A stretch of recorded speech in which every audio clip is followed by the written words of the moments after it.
Lindsay. Mormon Answers. Fulfilled Prophecies of Joseph Smith. The Church of Jesus Christ of Latter-day Saints, sometimes incorrectly called the Mormon Church, claims that the ancient office of prophet has not vanished from the earth and that Joseph Smith, Jr., was called as a prophet of Jesus Christ in the early 1800s to begin the restoration of the Church of Jesus. If he was a prophet, did he make any valid prophecies? My answer is yes, and this page discusses some of the possible evidences for prophetic gifts. As with any discussion of religious matters, there is plenty of room for other opinions and disagreement. That's fine. This is one of several pages in a suite of frequently asked questions about Latter-day Saint beliefs. This work is solely the responsibility of Jeff Lindsay and has not been endorsed by the Church. While I strive to be accurate, my writings, like those of anybody, even modern or ancient prophets, are subject to human error and bias. Index this page. Overview. Accurate prophecies of the Civil War. The saints to flourish in the Rocky Mountains. The Liberty Jail prophecies. The saints to escape enemies within 5 years. The Stephen A. Douglas prophecy. A prediction of destruction in Jackson County, Missouri. Condemned to execution, Joseph prophecies of deliverance. Prediction of the 3 witnesses to the Book of Mormon. The prophetic Book of Mormon. The prophetic word of wisdom. Prophetic miracles involving Newell K. Whitney. The hearts of the children to turn to their fathers. Prediction of stakes in Boston and New York. Joseph predicts his death. Dan Jones to serve a mission in Wales. Sidney Rigdon to be a spokesman. Healing and prophecy with the Johnsons in Kirtland.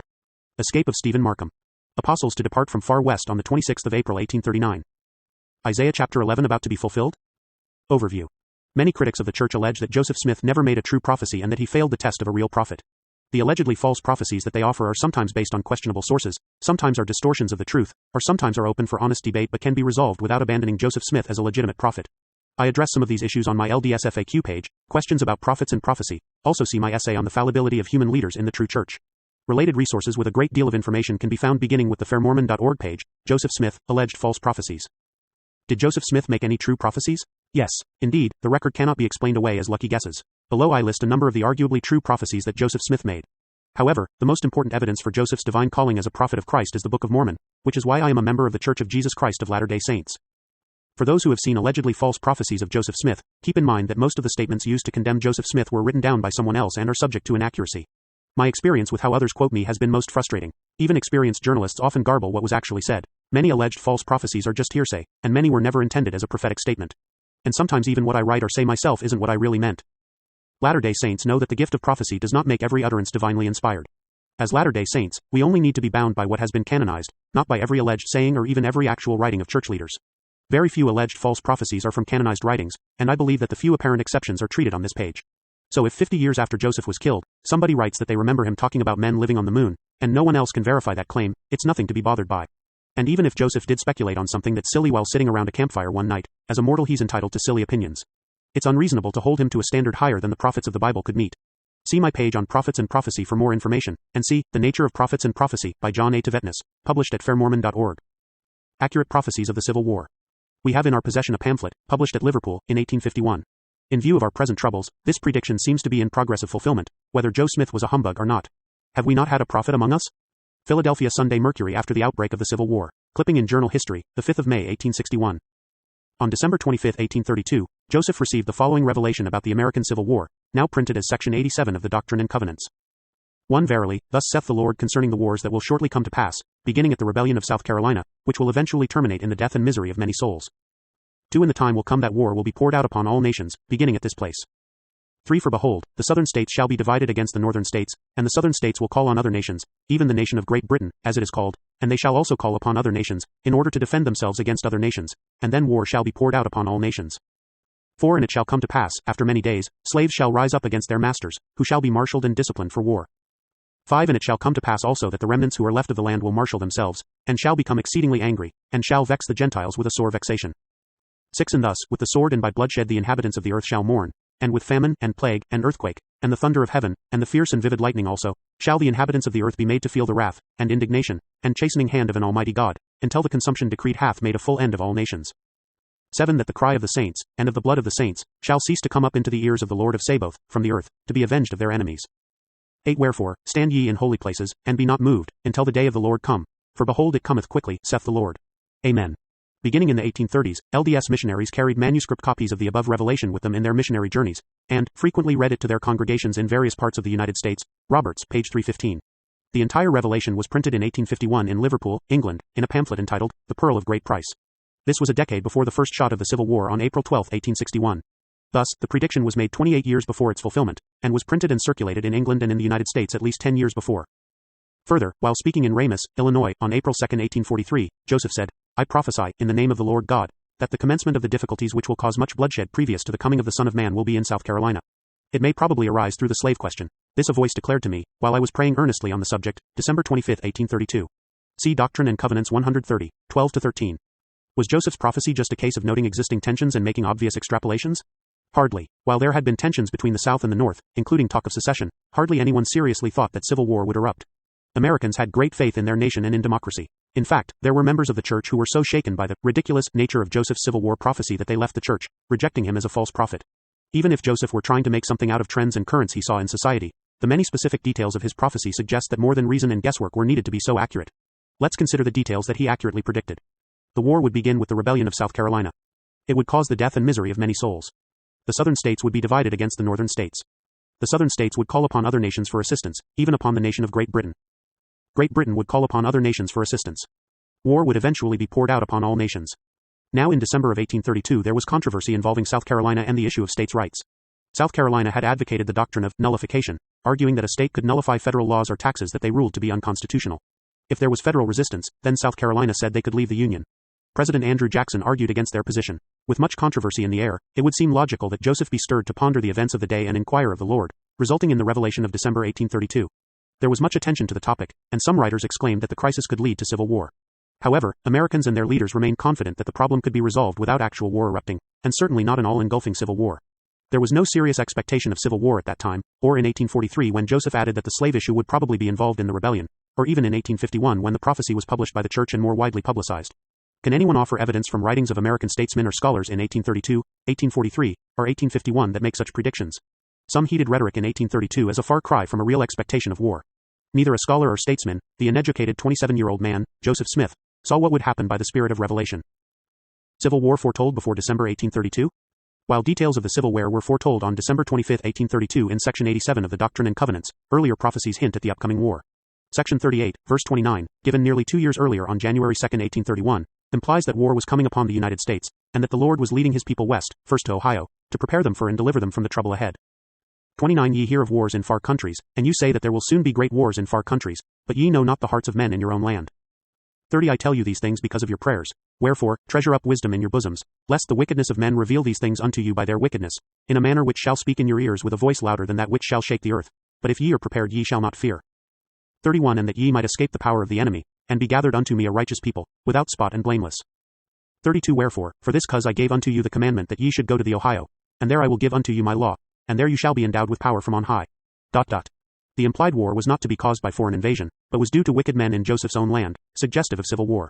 A related warning is in section 42, verse 64, given February 9, 1831. 64 And even now, let him that goeth to the east teach them that shall be converted to flee to the west, and this in consequence of that which is coming on the earth, and of secret combinations.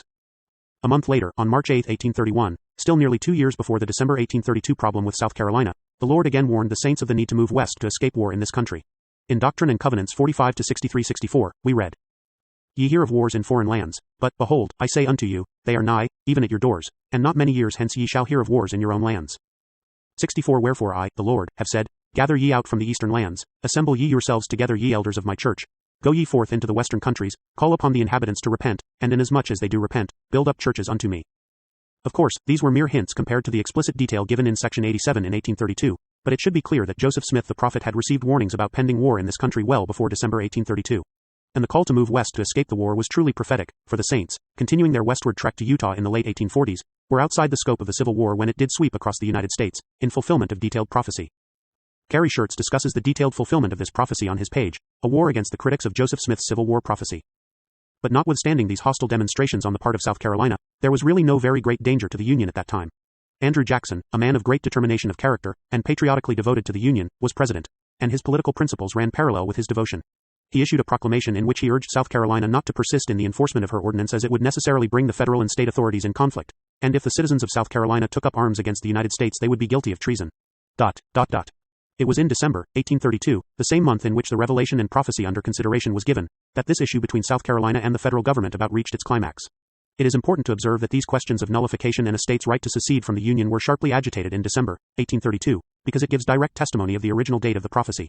That is, it is clear from the facts of history that the question in 1832 was before the nation, and very naturally the prophet inquired of the Lord concerning it, with the result that he received the revelation now under consideration. That the prophet did make inquiry of the Lord concerning this subject is evident from a direct statement of his to that effect. Preaching at Ramus, Illinois, on the 2nd of April, 1843, the prophet in the course of his remarks said, "I prophesy, in the name of the Lord God, that the commencement of the difficulties which will cause much bloodshed previous to the coming of the Son of Man will be in South Carolina. It may probably arise through the slave question. This a voice declared to me, while I was praying earnestly on the subject, December 25, 1832. No American statesman in 1832 believed that the doctrines of secession then talked of would result in a great civil war. None of them had the foresight to see that a great rebellion would occur, beginning in South Carolina, that it would terminate in the death and misery of many souls, that the southern states would be divided against the northern states, that the southern states would call on Great Britain, and that war would eventually be poured out upon all nations. No one, I say, foresaw that this would be the result save only that inspired youth, when but 27 years of age Joseph Smith, and he saw it only by the spirit of prophecy and revelation. It is a fact of history that South Carolina took the initiative that led to the rebellion of the southern states and that the war began in South Carolina. Reacting negatively to the election of Abraham Lincoln, South Carolina's leaders convened on December 20, 1860 and passed an ordinance of secession. Newly elected Governor Pickens then declared the dissolution of the Union between the state of South Carolina and the other states under the name of the United States. 10 other states later joined South Carolina, but she was the first to rebel.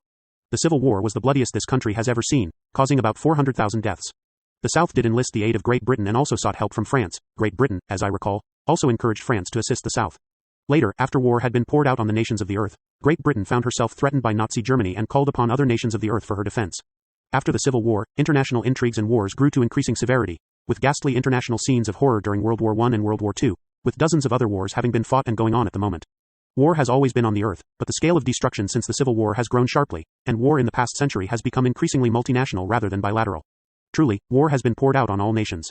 Joseph said that, after many days, slaves would rise up against their masters. I don't think that referred to the Civil War, but to later events, perhaps events that I have seen in my lifetime. Uprisings of repressed peoples in many communist nations and other authoritarian states may have been meant in the prophecy. Past and future uprisings of some groups in the United States may also be meant. During the Civil War itself, however, there were relatively few instances of slaves rising up against their masters. The prophecy, however, says, after many days, meaning, I think, many days after the prophesied war had begun, not during the Civil War. Orson Pratt was a young missionary who told others of Joseph's Civil War prophecy long before it occurred. He was mocked for it, as were many others. Here are his words, Journal of Discourses, Volume 13, page 135. As cited by Oughton and Caldwell in Sacred Truths of the Doctrine and Covenants, Volume 2, pp.93-94. This prophecy has been printed and circulated extensively in this and other nations and languages. It pointed out the place where it should commence in South Carolina. That which I declared over the New England states, New York, Pennsylvania, Ohio, and many other parts in the East, when but a boy, came to pass 28 years after the revelation was given. When they were talking about a war commencing down here in Kansas, I told them that was not the place. I also told them that the revelation had designated South Carolina, and, said I, you have no need to think that the Kansas war is going to be the war that is to be so terribly destructive in its character and nature. No, it must commence at the place the Lord has designated by revelation. What did they have to say to me? They thought it was a Mormon humbug, and laughed me to scorn, and they looked upon that revelation as they do upon all others that God has given in these latter days, as without divine authority. But behold, and lo, in process of time it came to pass, again establishing the divinity of this work, and giving another proof that God is in this work, and is performing that which he spoke by the mouths of the ancient prophets, as recorded in the Book of Mormon before any Church of Latter-day Saints was in existence. In an article about Orson Pratt's use of the Civil War prophecy, William G. Hartley discusses Orson's experiences to show how non-Mormons viewed the prophecy before its fulfillment, and how the non-Mormon editors of one newspaper reacted to Joseph's prophecy once the Civil War broke out. Prophecy in His Pocket, New Era, January 1989, pp. 44-45. When I, Orson Pratt, was a boy, I traveled extensively in the United States and the Canadas, preaching this restored gospel. I had a manuscript copy of this revelation, on Civil War, which I carried in my pocket, and I was in the habit of reading it to the people among whom I traveled and preached. How did his listeners respond? Did they say, well, it takes no prophet to see war will start in South Carolina? No, said Orson. As a general thing the people regarded it as the height of nonsense, saying the Union was too strong to be broken, and I, they said, was led away, the victim of an impostor. When South Carolina's secession threats cooled down after 1832, did Orson begin to doubt the prophecy? No, because I knew the prophecy was true, for the Lord had spoken to me and had given me revelation. But year after year passed away without war, and now and then, some of the acquaintances I had formerly made would say, well, what is going to become of that prediction? It's never going to be fulfilled. Orson replied, wait, the Lord has his set time. When war broke out in April 1861, 28 years after the prophecy was pronounced, the Philadelphia Sunday Mercury newspaper carried a lengthy article entitled, A Mormon Prophecy. We have in our possession a pamphlet, published at Liverpool, in 1851, the article began, referring to the Civil War prophecy. In view of our present troubles, this prediction seems to be in progress of fulfillment, whether Joe Smith was a humbug or not. The article reprinted the entire prophecy, then noted how events were fulfilling it, and concluded regarding Joseph Smith, have we not had a prophet among us? As Fort Sumter surrendered, others, like the Mercury's editors, remembered hearing about the prophecy. Perhaps some of those who once scoffed when youthful missionary Orson Pratt pulled the prophecy from his pocket and read it now had cause to wonder, to worry, and to wish they had listened more closely to what the rest of the prophecy said. Sources: Andrew Jensen, Latter-day Saints Biographical Encyclopedia 1, 87-91. Orson Pratt Discourse, August 26, 1876, in Journal of Discourses 18, 224-5. Philadelphia Sunday Mercury clipping in Journal History, 5 May 1861. Modern anti-Mormons try to mock Joseph's prophecy as obvious, though it clearly wasn't. Some, in their desperation to attack, may even be tempted to alter the words of the prophecy to make an easier target. Norman Geisler's essay, Scripture, in the book The Counterfeit Gospel of Mormonism, Eugene, Oregon, Harvest House, 1998, pp. 9-49, subtly changes the phrase, "The time will come that war will be poured out upon all nations," to, "The time will come that the war will be poured out upon all nations," and then argues that this part of the prophecy deals with the Civil War only. See Alma Allred, Coin of the Realm. Beware of Specious Specie, in Farm's Review of Books. Volume 12, Number 1, 2000, pp. 137-174. This is, of course, the leading tactic in anti-Mormon writings: misrepresent LDS teachings with something easily attacked, and then attack the new, but bogus, target. It's much easier that way, but only the unwary will be fooled. Brigham Young and others knew that Joseph was speaking of events much greater than just the Civil War, and knew that he had prophesied of future wars beyond what was published in the Doctrine and Covenants. Brigham said this. Brother Hyde spoke of a revelation which he tried to find in the Book of Doctrine and Covenants. That revelation was reserved at the time the compilation for that book was made by Oliver Cowdery and others, in Kirtland. It was not wisdom to publish it to the world, and it remained in the private escritoire, desk. Brother Joseph had that revelation concerning this nation at a time when the brethren were reflecting and reasoning with regard to African slavery on this continent, and the slavery of the children of men throughout the world. There are other revelations, besides this one, not yet published to the world. Journal of Discourses, 858. Alma Allred, Op. CIT, page 166, explains that Joseph's prophecy about war being poured out on all nations had a wider application than just the Civil War, in spite of Mr. Geisler's uninspired translation of the text. Allred also explains that Orson Hyde was mocked by Eastern papers after an 1850 public speech in which he stated that war was about to divide the nation. In 1862, after the beginning of the Civil War, he wrote an "I told you so" letter to the editor of the Missouri Republican of Springfield. What he wrote shows that Joseph's prophecies of war went well beyond the Civil War and, as Allred puts it, included an additional, chilling detail of events yet future. Here is the excerpt from Orson Hyde.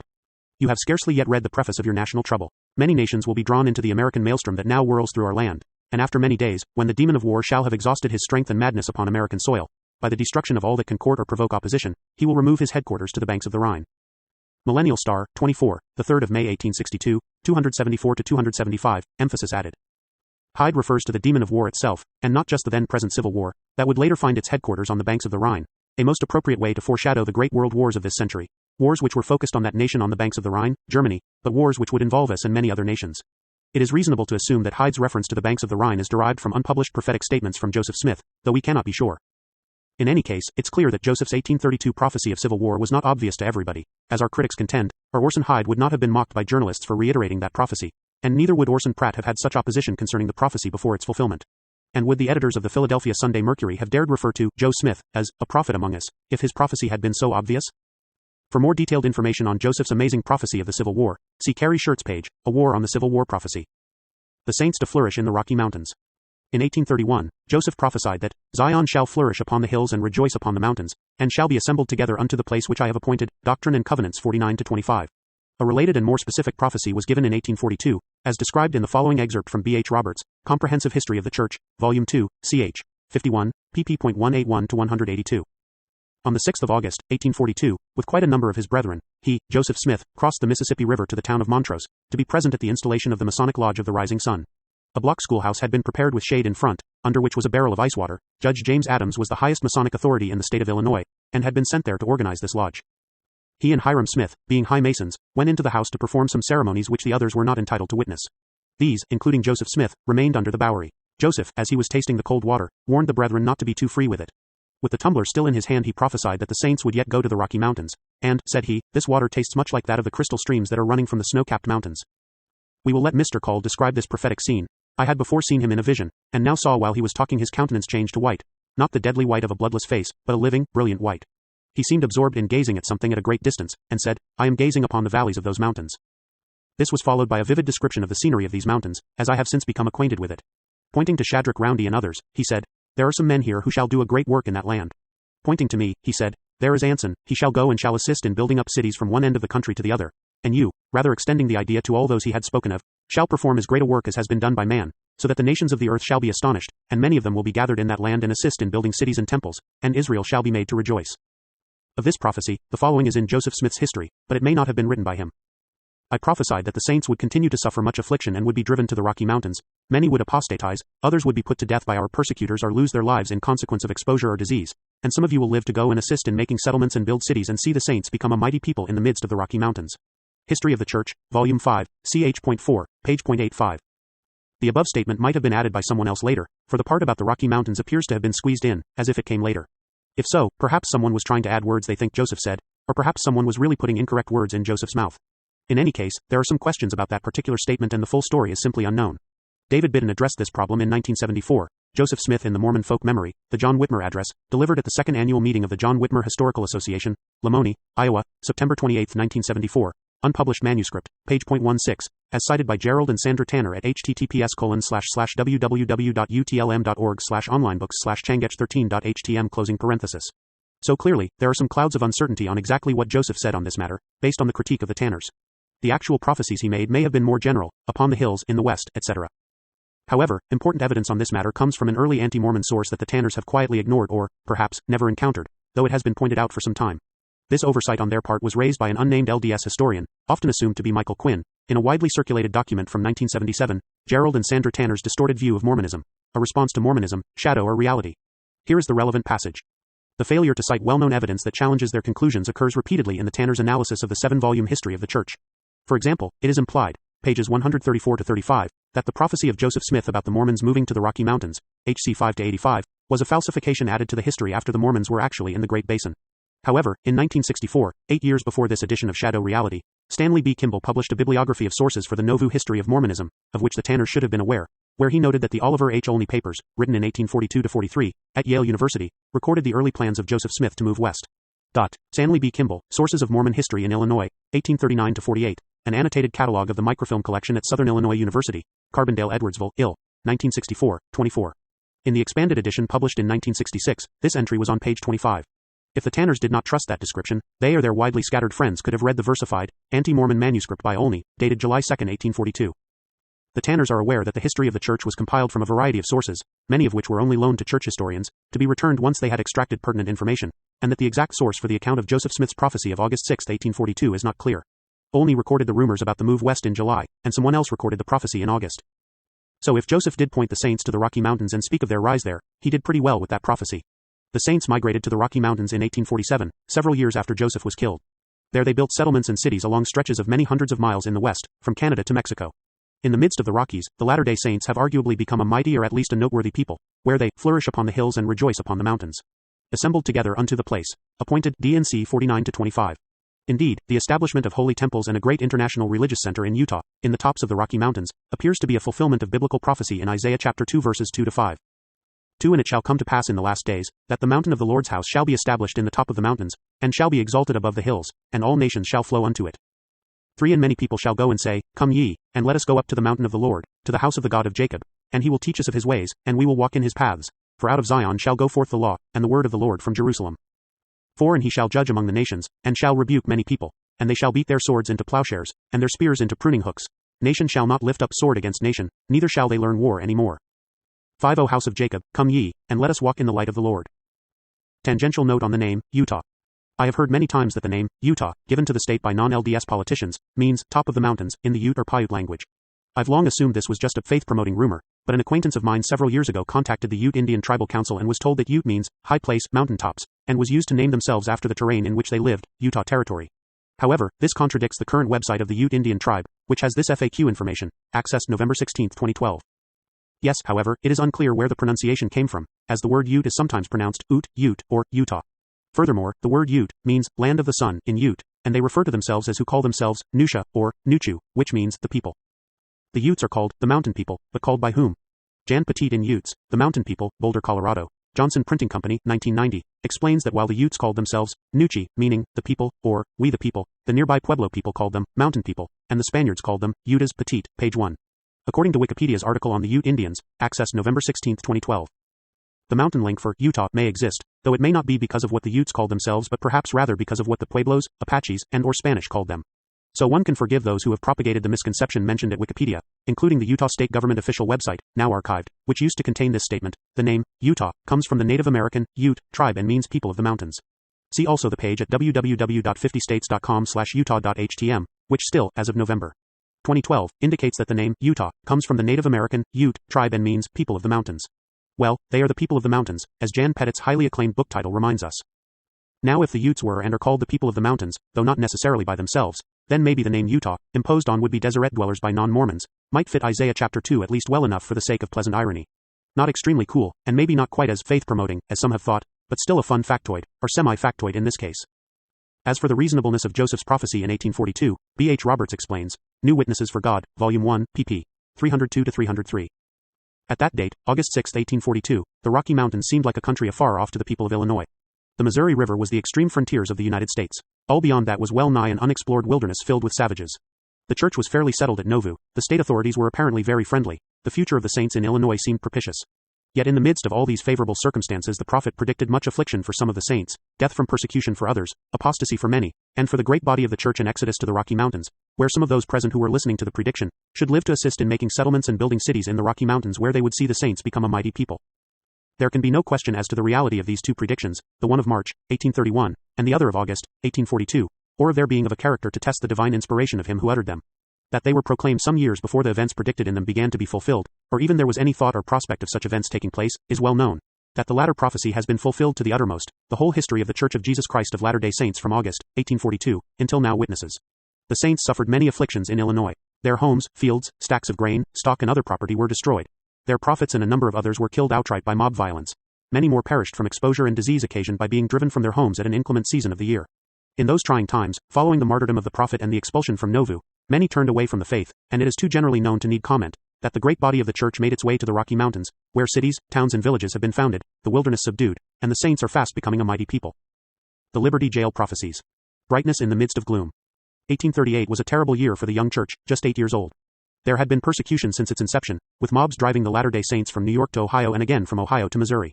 The saints believed Missouri was a special place and hoped to build the city of Zion there, though that day still lies in the future. Instead of peace and prosperity, the Latter-day Saints found some of the worst persecution yet. What was to have been their new center was blasted with bullets and burned with fire by hateful mobs. Many were killed and assaulted. Instead of protecting a persecuted people, Governor Lilburn Boggs issued an extermination order calling for the murder of the Mormons if they remained. See my related page, Mormons and Danites, the historical background in Missouri. Disarmed and threatened with death, the surviving saints had no choice but to leave, crossing the Mississippi to seek for shelter in Illinois. Joseph Smith was not with the refugees to comfort them in that dark hour. For the winter of 1838 to 1839, Joseph was confined in a cold, damp basement cell in Missouri, held on false charges, including murder, treason, burglary, arson, larceny, theft and stealing, by those who wished to destroy him and the church. Here he would be forced to hear his captors boast of how they had killed and raped Mormons. Here he would be offered human flesh to eat by his inhuman guards, but he was inspired not to eat it before he learned what it was. Here he would wonder if he should ever see his family again. By all counts, it looked as if the enemies of the church would achieve their sinister desires. After languishing and suffering for months in the ironically named Liberty Jail, a despairing Joseph wrote the following words in March of 1839. Doctrine and Covenants section 121-13. 1. O God, where art thou? And where is the pavilion that covereth thy hiding place? 2. How long shall thy hand be stayed, and thine eye, yea thy pure eye, behold from the eternal heavens the wrongs of thy people and of thy servants, and thine ear be penetrated with their cries? 3. Yea, O Lord, how long shall they suffer these wrongs and unlawful oppressions, before thine heart shall be softened toward them, and thy bowels be moved with compassion toward them? The Lord's response to Joseph included wonderful revelations and prophecies in section 121 and 122 of the Doctrine and Covenants. This included a message of comfort, a promise of deliverance, and an assurance of justice. 7. My son, peace be unto thy soul. Thine adversity and thine afflictions shall be but a small moment. 8. And then, if thou endure it well, God shall exalt thee on high, thou shalt triumph over all thy foes. 9. Thy friends do stand by thee, and they shall hail thee again with warm hearts and friendly hands. 10. Thou art not yet as Job. Thy friends do not contend against thee, neither charge thee with transgression, as they did Job. 11. And they who do charge thee with transgression, their hope shall be blasted, and their prospects shall melt away as the hoar frost melteth before the burning rays of the rising sun. 16. Cursed are all those that shall lift up the heel against mine anointed, saith the Lord, and cry they have sinned when they have not sinned before me, saith the Lord, but have done that which was meet in mine eyes, and which I commanded them. 17. But those who cry transgression do it because they are the servants of sin, and are the children of disobedience themselves. The Lord then gave Joseph great revelations about the millennium, which is yet to come. Then, in section 122, the Lord told Joseph that 1. The ends of the earth shall inquire after thy name, and fools shall have thee in derision, and hell shall rage against thee. 2. While the pure in heart, and the wise, and the noble, and the virtuous, shall seek counsel, and authority, and blessings constantly from under thy hand. That prophecy has been fulfilled. Joseph could have been killed in that prison, unable to return to his friends as promised in section 121. Instead, in April 1839, after 6 months of illegal imprisonment, someone in authority acted to allow the Mormon prisoners to escape during a change of venue. perhaps desiring to avoid public embarrassment by having a trial without evidence. Joseph and his brother Hiram, about 10 days after being allowed to escape, arrived in Quincy, Illinois and found their families impoverished but alive and healthy. As was prophesied in verse 9 of section 121, Joseph was greeted by, "Friends do stand by thee," and did greet him again, with warm hearts and friendly hands. Joseph and the church could have been destroyed by their persecutors. Joseph's few years as leader of a small and hated group could have ended in obscurity. Instead, the name of Joseph Smith is known across the world today, as was prophesied. Hell rages against the name of Joseph Smith, as enemies devise every manner of lie to slander Joseph and the Latter-day Saints, while millions seek counsel, authority, and blessings that have been given to us from Christ, revealed and restored through the prophet Joseph Smith. The next few verses of section 122 also contain related prophecies and inspired words that have been precious to many people in times of affliction. 3 And thy people shall never be turned against thee by the testimony of traitors. 4 And although their influence shall cast thee into trouble, and into bars and walls, thou shalt be had in honor, and but for a small moment, and thy voice shall be more terrible in the midst of thine enemies than the fierce lion, because of thy righteousness, and thy God shall stand by thee forever and ever. 5 If thou art called to pass through tribulation, if thou art in perils among false brethren, if thou art in perils among robbers, if thou art in perils by land or by sea. 6 If thou art accused with all manner of false accusations, if thine enemies fall upon thee, if they tear thee from the society of thy father and mother and brethren and sisters, and if with a drawn sword thine enemies tear thee from the bosom of thy wife, and of thine offspring, and thine elder son, although but 6 years of age, shall cling to thy garments, and shall say, my father, why can't you stay with us? Oh, my father, what are the men going to do with you? And if then he shall be thrust from thee by the sword, and thou be dragged to prison, and thine enemies prowl around thee like wolves for the blood of the Lamb. 7 And if thou shouldst be cast into the pit, or into the hands of murderers, and the sentence of death passed upon thee, if thou be cast into the deep, if the billowing surge conspire against thee, if fierce winds become thine enemy, if the heavens gather blackness, and all the elements combine to hedge up the way, and above all, if the very jaws of hell shall gape open the mouth wide after thee, know thou, my son, that all these things shall give thee experience, and shall be for thy good. 8 The Son of Man hath descended below them all. Art thou greater than he? 9 Therefore, hold on thy way, and the priesthood shall remain with thee, for their bounds are set, they cannot pass. Thy days are known, and thy years shall not be numbered less. Therefore, fear not what man can do, for God shall be with you forever and ever. That such inspiring words were written under the dismal conditions of the Liberty Jail in Missouri as a witness of the character of the prophet Joseph Smith. In addition, the prophecy about future imprisonments and persecutions was accurate. Joseph would be killed 5 years later by conspiring enemies of the church while he was held in another prison, Carthage Jail in Illinois. In spite of all the attacks on Joseph and all the slander, the Latter-day Saints have not been turned away from Joseph. He is loved for the honorable man that he was and for his role as a prophet of Jesus Christ. His greatest legacy as a prophet, in my opinion, is the Book of Mormon, another testament of Christ, which is held in ever-increasing respect by those who read it and follow its teachings. Those who read it sincerely and pray about it come to know with the heart and the mind that Joseph was a prophet of God. After being mocked for 150 years by enemies of the church, the Book of Mormon stands stronger than ever, with many thinkers, including some non-LDS scholars, being impressed and moved not only by the text but also by the intellectual evidences of authenticity. In fact, long before the prophecies in March of 1839 now recorded in the Doctrine and Covenants, Joseph prophesied that he and his fellow prisoners would not be killed. On the morning of November 3, 1838, after Joseph had been arrested and while he and other prisoners were on the road to independence under the watch of guards, he told his brethren to be of good cheer, for, the word of the Lord came to me last night that, whatever we may suffer during this captivity, not one of our lives shall be taken. Dona Hill, Joseph Smith, The First Mormon, Doubleday and Company, Garden City, New York, 1977, page 244. But there was little reason for such optimism at the time. In fact, his enemy, General Lucas, whose troops had taken far west and who seemed gleeful about the extermination order, had just told the saints, as for your leaders, do not think, do not imagine for a moment, do not let it enter your minds that they will be delivered, or that you will see their faces again, for their fate is fixed, their die is cast, their doom is sealed. Hill, page 243, citing History of the Church, Volume 3, pp. 202-204. But Joseph and his companions survived and returned, as prophesied. The survival of these men was more than improbable, it was miraculous. Hiram Smith, in a courtroom affidavit, testified of one miracle associated with their survival at this time. As the group was being taken to Jackson County, where they were supposedly going to be executed, 2 large wagons drove up, and we were ordered to get into them. While we were getting into them, there came up 4 or 5 men armed with guns, who drew up and snapped their pistols at us in order to kill us. Some flashed in the pan, and others only snapped, but none of their guns went off. They were immediately arrested by several officers. Quote. The saints to escape enemies within 5 years. In February 1844, when persecution in Illinois had become severe once again, Joseph prophesied that within 5 years we should be out of the power of our old enemies, whether they were apostates or of the world, and told the brethren to record it, that when it comes to pass they need not say they had forgotten the saying. This is recorded in History of the Church, Volume 6, page 225. By 1849, the saints were gathered in Utah. The first wave entered the Salt Lake area in July of 1847, and had indeed escaped the power of their old enemies. The Stephen A. Douglas Prophecy. On May 18, 1843, Joseph Smith made a specific prophecy to the politician Stephen A. Douglas which later proved to be surprisingly accurate, though it seemed wild before its fulfillment. The prophecy relating to Judge Stephen A. Douglas occurred on the 18th of May, 1843. The following text is taken from the Daily Journal of William Clayton, the private secretary of President Smith, who was present at the interview described, as reported by B. H. Roberts, Comprehensive History of the Church, Volume 2, ch. 51, page .182 ff. Prophecy upon the head of Judge Stephen A. Douglas. May 18, 1843, dined with Judge Stephen A. Douglas, who was presiding at court. After dinner Judge Douglas requested President Smith to give him a history of the Missouri persecution, which he did in a very minute manner for about 3 hours. He also gave a relation of his journey to Washington City, and his application in behalf of the saints to Mr. Van Buren, the President of the United States, for redress, and Mr. Van Buren's pusillanimous reply. Gentlemen, your cause is just, but I can do nothing for you. And the cold, unfeeling manner in which he was treated by most of the senators and representatives in relation to the subject, Clay saying, "You had better go to Oregon," and Calhoun shaking his head solemnly, saying, "It's a nice question, a critical question, but it will not do to agitate it." The judge listened with the greatest attention, and then spoke warmly in deprecation of Governor Boggs and the authorities in Missouri, who had taken part in the extermination, and said that any people that would do as the mobs of Missouri had done ought to be brought to judgment. They ought to be punished. President Smith, in concluding his remarks, said that if the government, which receives into its coffers the money of citizens for its public lands, while its officials are rolling in luxury at the expense of its public treasury, cannot protect such citizens in their lives and property, it is an old granny anyhow, and I prophesy in the name of the Lord of Israel, unless the United States redress the wrongs committed upon the saints in the state of Missouri and punish crimes committed by her officers, that in a few years the government will be utterly overthrown and wasted, and there will not be so much as a potsherd left, for their wickedness in permitting the murder of men, women and children and the wholesale plunder and extermination of thousands of her citizens to go unpunished, thereby perpetrating a foul and corroding blot upon the fair fame of this great republic. The very thought of which would have caused the high-minded and patriotic framers of the Constitution of the United States to hide their faces with shame. Judge, you will aspire to the presidency of the United States, and if you ever turn your hand against me or the Latter-day Saints, you will feel the weight of the hand of the Almighty upon you, and you will live to see and know that I have testified the truth to you, for the conversation of this day will stick to you through life. Following recitation of Clayton's journal entry, B.H. Roberts goes on to describe how the prophecy was published long in advance of its fulfillment and how it was later fulfilled. Roberts, pp. 184-189. Time of the publication of the prophecy. This prophecy was first published in Utah, in the Deseret News of September 24, 1856.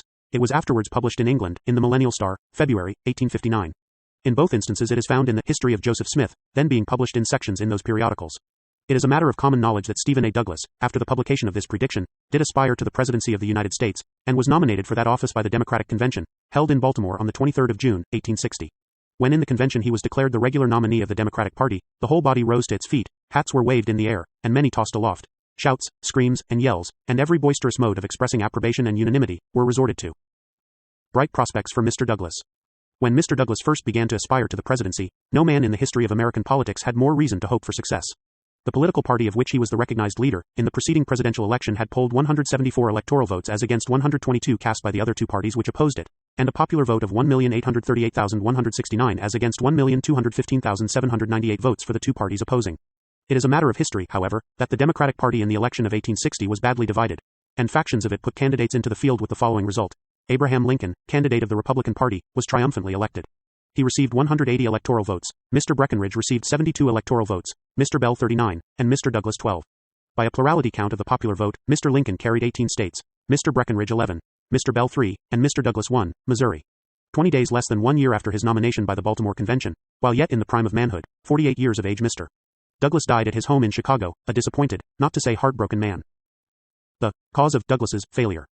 Though it may be regarded somewhat as a digression here, let us now inquire into the relations between the prophecy and Mr. Douglas's failure to become President of the United States.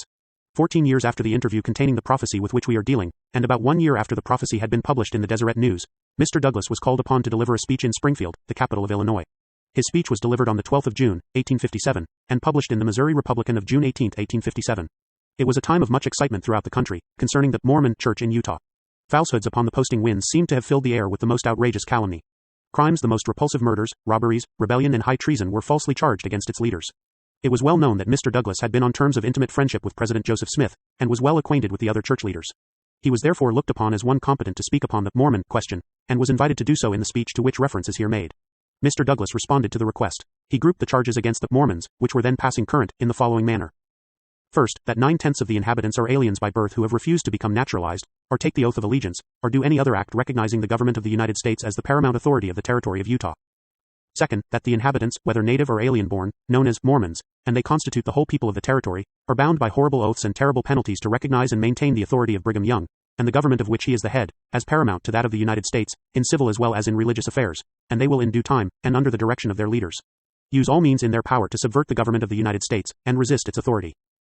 Mr. Douglas based his remarks upon these rumors against the saints, in the course of which he said, "Let us have these facts in an official shape before the President and Congress, and the country will soon learn that, in the performance of the high and solemn duty devolving upon the Executive and Congress, there will be no vacillating or hesitating policy. It will be as prompt as the peal that follows the flash, as stern and unyielding as death. Should such a state of things actually exist as we are led to infer from the reports, and such information comes in an official shape, the knife must be applied to this pestiferous, disgusting cancer which is gnawing into the very vitals of the body politic. It must be cut out by the roots and seared over by the red-hot iron of stern and unflinching law. Should all efforts fail to bring them, the Mormons, to a sense of their duty, there is but one remedy left. Repeal the organic law of the territory, on the ground that they are alien enemies and outlaws, unfit citizens of one of the free and independent states of this confederacy.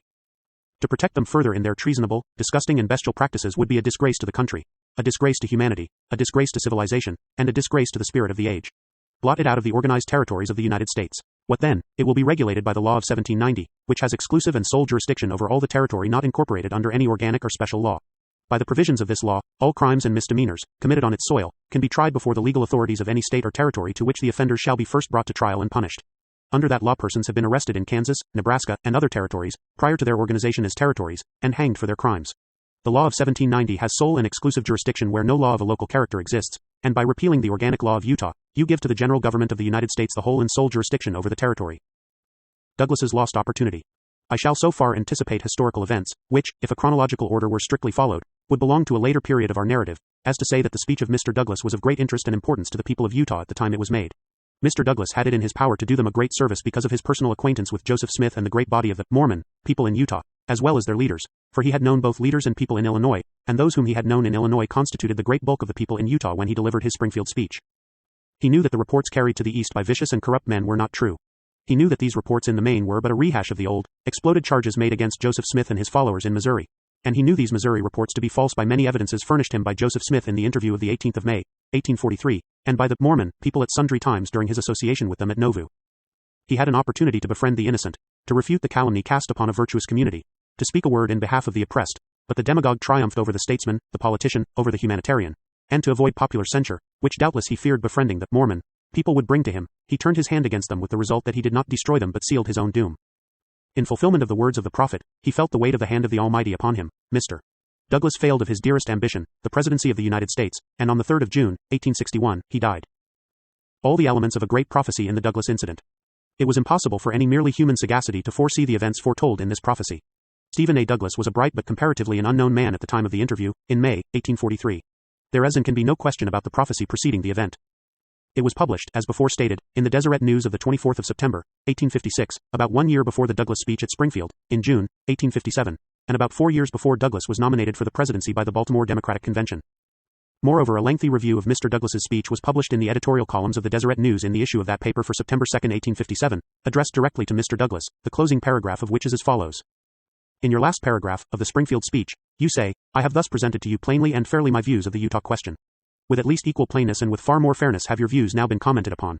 And inasmuch as you were well acquainted with Joseph Smith, and this people, also with the character of our maligners, and did know their allegations were false, but must bark with the dogs who were snapping at our heels, to let them know that you were a dog with them, and also that you may have a testimony of the truth of the assertion that you did know Joseph Smith and his people in the character of their enemies, and neither class have changed.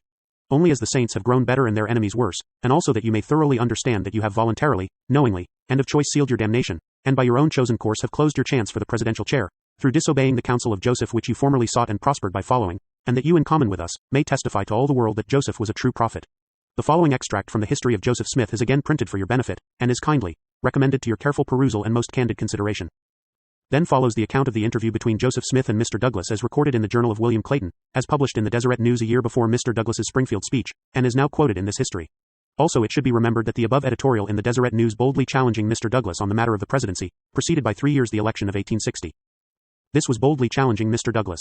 He raised his hand against the followers of Joseph Smith, despite the warning of the prophet, and his people in the chief organ of their church, reproduced the prophecy and told him that he had sealed his doom and closed his chance for the presidential chair through disobeying the counsel of the prophet, and this 3 years before the election took place. The presidential election of 1860, and the death of Mr. Douglas in the prime of life the year following, tell the rest of the story. It may be that dwelling at such length upon this incident I have wandered from the direct line of the historical development of the history of the Latter-day Saints, but this remarkable prophecy, its no less remarkable fulfillment, and the deep interest of it must be my justification. I have nothing further to do with the career or character of Mr. Douglas than pointing out the remarkable fulfillment of a prophecy which demonstrates the divine inspiration of the man who uttered it. Now the events concerning Mr. Douglas clearly fulfilled prophecy, but what about Joseph's prophecy of the government being overthrown? In modern American usage, government typically refers to the entire system of governing a nation, so we tend to imagine national anarchy when someone speaks of our government being overthrown. But government can also refer to the political party in control or to the group of officers in power. In Britain, for example, the government is frequently dissolved and changed. meaning that the party in power changes, without genuine anarchy or disruption of the method of governing. Was Joseph Smith predicting utter chaos in the loss of our constitutional form of government? I doubt it, for he had also prophesied elsewhere that our constitution would be preserved, even though it would be endangered in the future.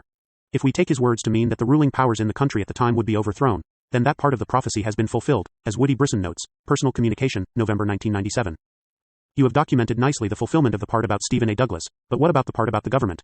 It turns out this prophecy also was fulfilled. The government at that time was essentially identical to the Whig Party, which was totally vanquished in the elections of the 1850s and 60s and ceased to exist about that time.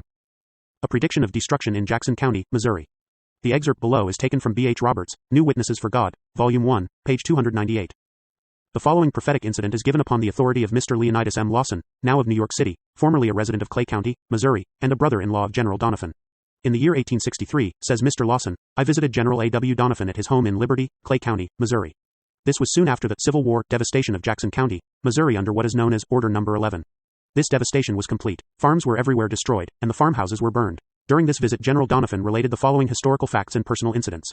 Then follows in Mr. Lawson's account a recital of the treatment meted out to the saints in Missouri from the time of their first arrival in 1831, to their expulsion, including recitals of the personal relations of General Doniphan and Joseph Smith, including the following incident which occurred during the prophet's imprisonment in Liberty Jail. On one occasion General Doniphan caused the sheriff of the county to bring Joseph Smith from the prison to his law office, for the purpose of consultation about his defense. During Smith's presence in the office, a resident of Jackson County, Missouri, came in for the purpose of paying a fee which was due by him to the firm of Doniphan and Baldwin, and offered in payment a tract of land in Jackson County. Doniphan told him that his partner, Mr. Baldwin, was absent at the moment, but as soon as he had an opportunity he would consult him and decide about the matter. When the Jackson County man retired, Joseph Smith, who had overheard the conversation, addressed General Doniphan about as follows. Doniphan, I advise you not to take that Jackson County land in payment of the debt. God's wrath hangs over Jackson County. God's people have been ruthlessly driven from it, and you will live to see the day when it will be visited by fire and sword. The Lord of hosts will sweep it with the besom of destruction. The fields and farms and houses will be destroyed, and only the chimneys will be left to mark the desolation. General Doniphan said to me that the devastation of Jackson County forcibly reminded him of this remarkable prediction of the Mormon prophet. In a letter from Mr. A. Saxe of Spanish Fork, Utah to Mr. Junius Wells treating further of the fulfillment of this prophecy, so well attested, Mr. Saxe under date of August 25, 1902 says, in the spring of 1862 my regiment went south, and it was during that time that Order No. 11 was issued, but I was back there again in 1864, during the Price raid, and saw the condition of the country. The duty of executing the order was committed to Colossians W. R. Pennick's regiment, and there is no doubt but that he carried it into effect, from the Howell the Copperhead papers made at the time. I went down the Blue River, we found houses, barns, outbuildings, nearly all burned down, and nothing left standing but the chimneys which had, according to the fashion of the time, been built on the outside of the buildings. I remember very well that the country looked a veritable desolation. Condemned to execution, Joseph Prophecies of Deliverance. In the fall of 1838, mobs from Missouri rampaged the LDS settlement of Far West and several LDS leaders, including Joseph Smith, were captured, brutally torn from their families. Falsely accused of murder and other crimes, they were condemned to be shot in the presence of their families and the saints. A militia officers, General Doniphan, opposed the planned murder of the prisoners to be murdered and declared he would not allow his men to witness it. The other officers were then afraid to take responsibility for the execution, but sought instead to take them to Independence, Jackson County, to have them executed for the alleged crimes under less risky circumstances. As the journey began, the prospects for the captives looked grim. B. H. Roberts reports, New Witnesses for God, Volume 1, page .295. Amidst the proud boasts of their captors, who brutally told their heartbroken families and the saints that they had seen the last of their prophet, a start was made with the prisoners for Independence, Jackson County. The prospects of the betrayed men were most desperate. They were in the hands of a reckless mob whose hatred of them was intense. There was little respect at the time for law in the state. In the language of General Clark, commander-in-chief of the mob militia of the state, then assembled at Far West, addressed to the saints, their fate seemed fixed, their die cast, their doom sealed. The start for Independence was made on the 2nd of November. The following morning, after spending a most wretched night, encamped on the banks of Crooked River, Joseph Smith spoke to his fellow prisoners in low but cheerful and confident tones, and uttered this prophecy.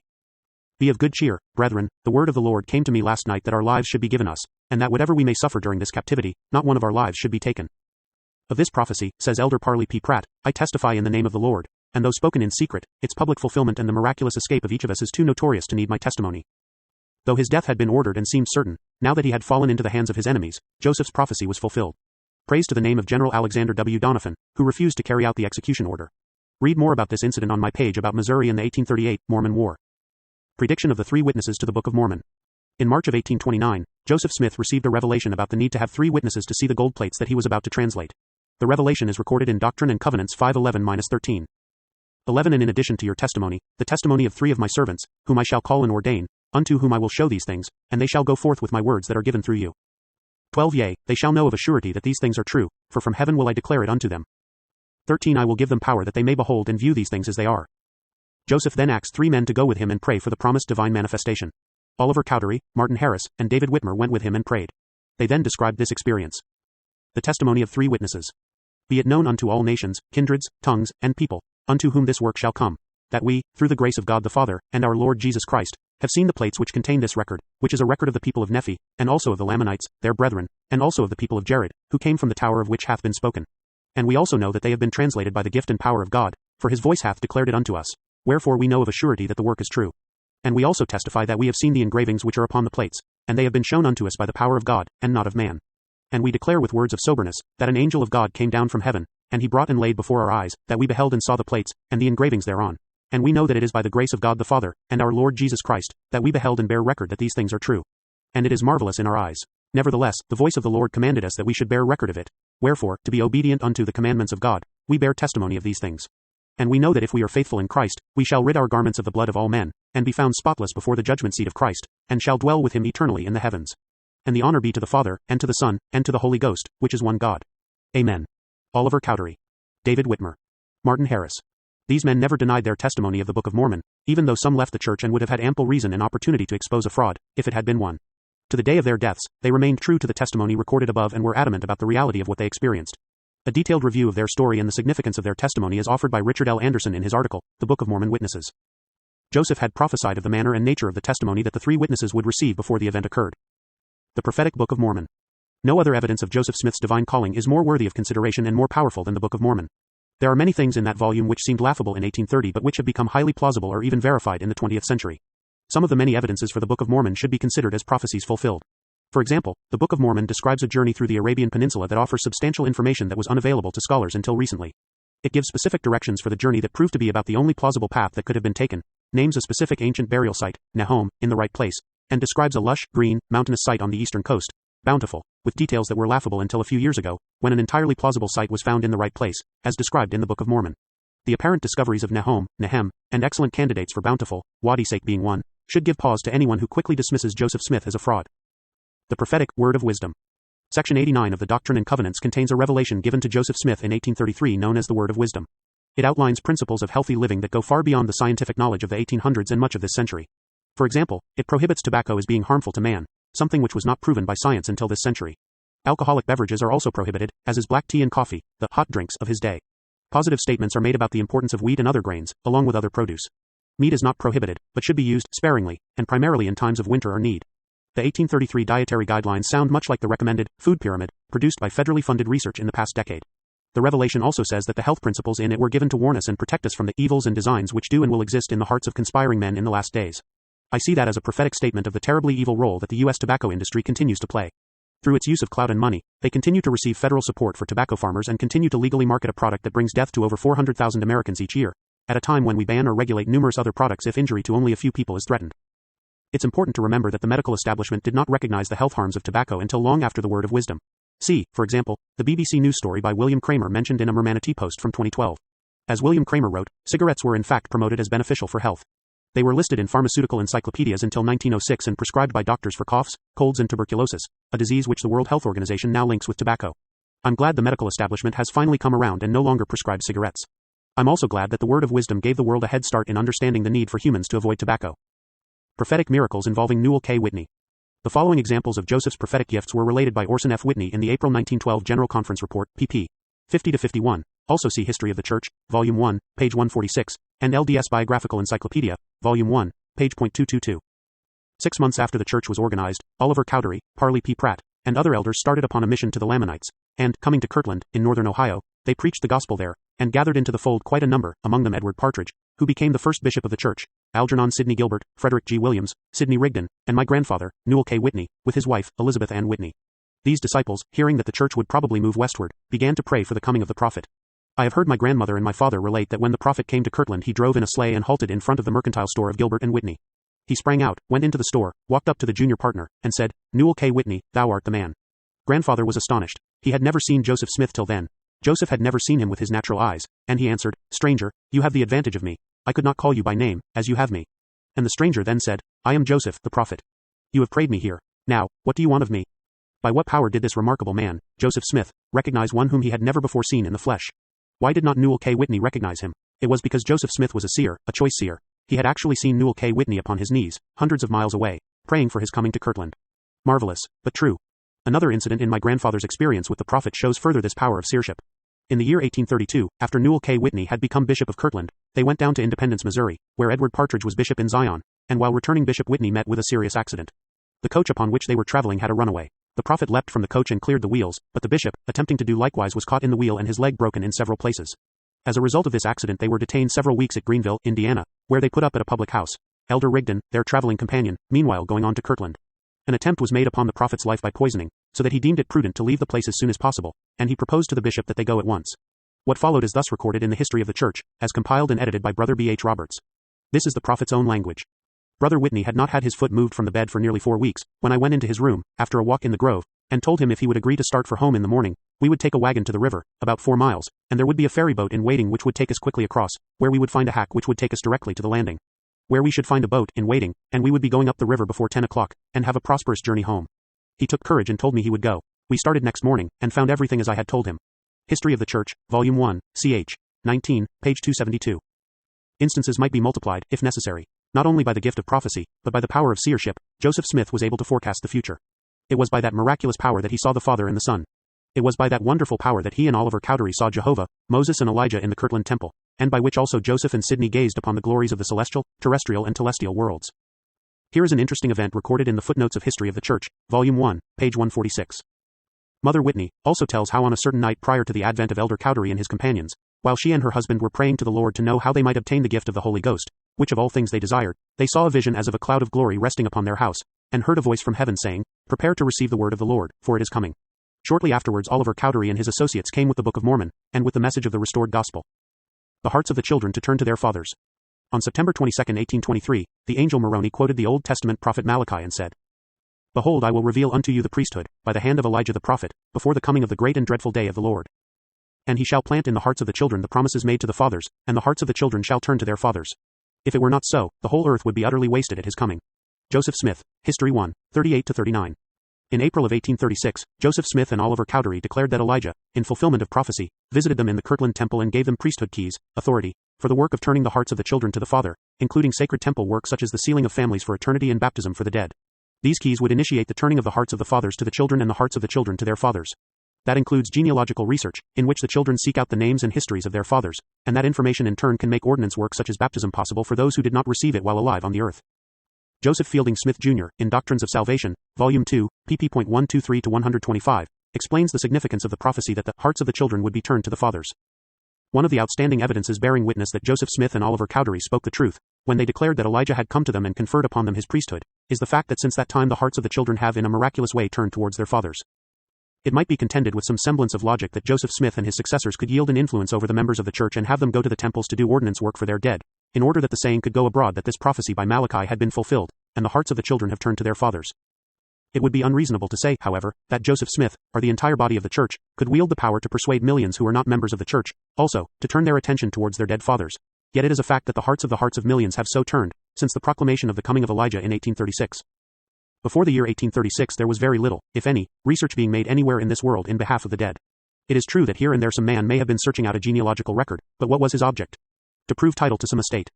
There were no genealogical societies, there were no genealogical organizations, there were no genealogical researches of any systematic character anywhere in the world. That is significant, is it not? What do we discover now? 1 year after this revelation was given and these keys were bestowed, we find in Great Britain the government passing laws compelling the preservation of duplicate records of the dead on the part of those who kept them. This is a significant fact, one link that points in the direction of the truth of the statement of the prophet Joseph Smith. It did not occur the year before this vision. In the year 1844, the year of the martyrdom, the first organization for the purpose of gathering together the records of the dead, and compiling genealogical records, was formed in the city of Boston.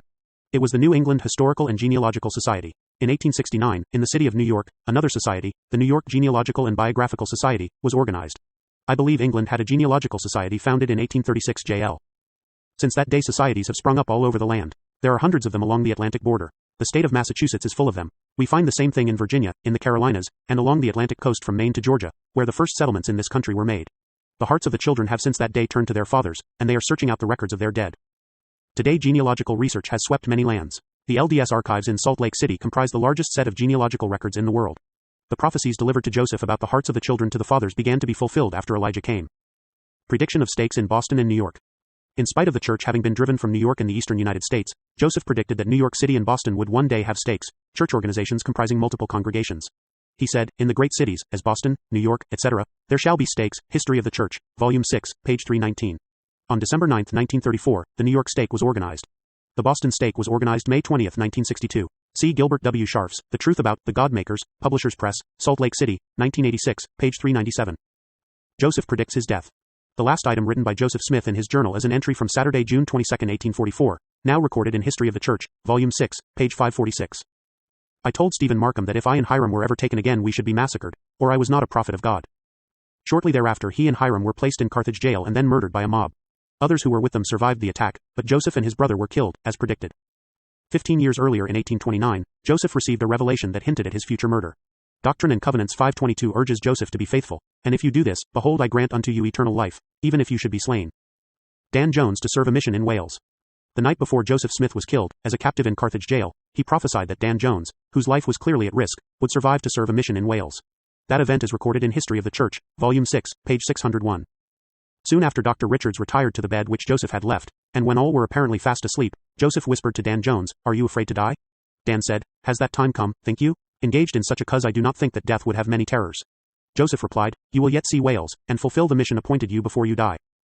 Joseph was right. Dan's life was spared the next day. Later that year, in August of 1844, he went to Wales in company with Wilford Woodruff and gave great impetus to missionary work in that land. His work led to the conversion of many hundreds of people. Further, he started the first foreign language magazines for the church, publishing a magazine in the Welsh language beginning in 1846. According to an article on International Magazines, in the Encyclopedia of Mormonism, Volume 2, Dan Jones edited and published 32 issues of Prophet Y Jubilee, Noi Saren Y Saints, Prophet of Jubilee, New Star of Saints, filled with doctrinal and historical articles, messages from church leaders, and replies to attacks from antagonists of the church. Other, non-English, magazines followed.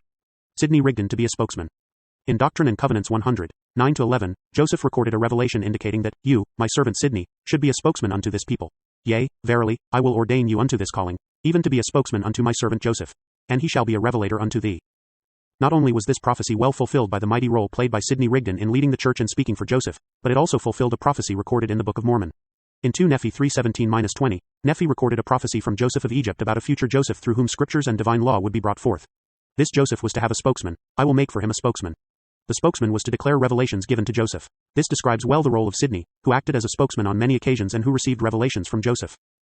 Healing and prophecy with the Johnsons in Kirtland. In Kirtland, Joseph Smith made friends with a local resident, John Johnson. The Johnsons and several others visited Joseph at his home in 1831. Mrs. Johnson had been ill for years with a lame arm. It made her unable, for example, to lift her hand above her head. One of the group asked Joseph if God had given any man power to heal Mrs. Johnson. A non-member of the church records what followed. A few moments later, when the conversation had turned in another direction, Smith rose, and walking across the room, taking Mrs. Johnson by the hand, said in the most solemn and impressive manner, "Woman, in the name of the Lord Jesus Christ I command thee to be whole," and immediately left the room. The company was awe-stricken at the infinite presumption of the man, and the calm assurance with which he spoke. The sudden mental and moral shock, I know not how better to explain the well-attested fact, electrified the rheumatic arm. Mrs. Johnson at once lifted it up with ease, and on her return home the next day she was able to do her washing without difficulty or pain. A. S. Hayden, Early History of the Disciples in the Western Reserve, Ohio, Chase and Hall, Cincinnati, 1876, page 250, as cited by Dwayne S. Crowther, The Prophecies of Joseph Smith, Bookcraft, Salt Lake City, 1963, page 221. Several in the Johnson family were baptized into the church, and it was in the Johnson home where Joseph received the glorious vision and revelation of the kingdoms of heaven recorded in Doctrine and Covenants, section 76. One of the Johnson sons, Olmsted, was less than valiant and refused the gospel. In 1832, when Olmsted returned from a journey to the Johnson home, Joseph made this prophecy to Olmsted in 1832. I told him if he did not obey the gospel, the spirit he was of would lead him to destruction, and when he went away, he would never return or see his father again. History of the Church, 1-260. Olmsted did not repent, but later left on a journey to the south, including Mexico, and then back to the U.S. where he became ill in Virginia and died without seeing his family again. Ibid. Escape of Stephen Markham. Dwayne S. Crowther in The Prophecies of Joseph Smith, Bookcraft, Salt Lake City, 1963, pp. 328-9, describes a prophecy Joseph made while Joseph was held captive in Missouri, awaiting trial.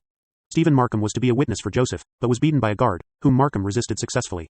Then other mobsters joined the fray. Markham managed to get away, but his life was clearly in danger. Other witnesses had been threatened and driven off. See the discussion of the Richmond hearing on my page about Missouri. The night after these events, a vision was given to Joseph. During this night the visions of the future were opened to my understanding. When I saw the ways and means and near approach of my escape from imprisonment, and the danger that my beloved brother Markham was in, I awoke brother Markham, and told him if he would rise very early and not wait for the judge and lawyers, as he had contemplated doing, but rise briskly, he would get safe home, almost before he was aware of it, and if he did not the mob would shoot him on the way, and I told him to tell the brethren to be of good cheer, but lose no time in removing from the country. History of the Church Volume 3, page 316. The next morning Brother Markham escaped as prophesied. Mobbers pursued him, but were not able to capture or harm him. And Joseph, as we have already discussed, was later freed, as prophesied. Apostles to depart from Far West on the 26th of April 1839. During the turmoil of 1838 in Missouri and in Kirtland, the quorum of the 12 became somewhat chaotic. Joseph sought revelation from God on the activities of the 12 and received in return the revelation in section 118 of the Doctrine and Covenants, received July 8, 1838. Next spring let them depart to go over the great waters, and there promulgate my gospel, the fullness thereof, and bear record of my name. Let them take leave of my saints in the city of Far West on the 26th day of April next, on the building spot of my house, saith the Lord. Persecution soon drove the saints out of Far West, while Joseph was imprisoned under inhumane conditions. Many saints were killed. Fulfilling the Lord's instructions at that time seemed impossible. In fact, enemies of the church learned of this revelation and were determined to keep it from happening. Mob members in Far West declared that any Mormons showing up in that town near the assigned date would be murdered. In spite of such threats, the members of that quorum managed to enter Far West just after midnight on the morning of the 26th of April, where they laid the cornerstone for the temple, ordained 2 new apostles and other officers, sang a hymn, had a prayer, and then departed in accordance with the instructions they had from the Lord. Isaiah chapter 11 about to be fulfilled? When asked to offer his most powerful example of an allegedly failed prophecy from Joseph Smith, one critic of the church pointed to a statement about Isaiah chapter 11 made by Joseph Smith, quoting the angel Moroni. Here is his accusation. Let us begin this parade. September 21, 1823. Joseph Smith says in Pearl of Great Price, History of Joseph Smith 240, that Moroni told him that Isaiah chapter 11 was about to be fulfilled. Isaiah chapter 11 verses 6 to 11 prophesies that the wolf and the lamb, the calf and the lion, etc. shall dwell in peace together, and that nothing will hurt or destroy, and that the earth shall be full of the knowledge of the Lord, as the waters cover the sea. Don't add your example of the lion and the lamb, unless you have ones to cover a wolf or a calf too. Fulfillment. None of this has yet come to pass. Thanks for the note. By the way, Isaiah chapter 11 is a prophecy about many things that would occur before and after the return of Christ. To say that it is about to be fulfilled is like saying that the second coming of Christ is about to happen, and we stand firmly behind that prophecy. It hasn't been fulfilled yet, but in the Lord's timetable, it will happen in this era, shortly after the time of Joseph Smith, and even many Christians agree that we are in the time span in which the second coming is a real possibility, that the second coming is about to occur. Could be another 50 or 100 years, but we're still at the door of this great event. How can Is. 11 be cited as the best example of an incorrect prophecy when there has not been sufficient time for its fulfillment but when numerous indications associated with its future fulfillment are coming to pass? While Isaiah chapter 11 speaks of Christ as the branch and rod of Jesse in verses 1 to 4, it also speaks of a root of Jesse, another person also descended from Jesse, who would establish an ensign that would bring in the Gentiles and play a role in the gathering of scattered Israel, verse 10 to 12.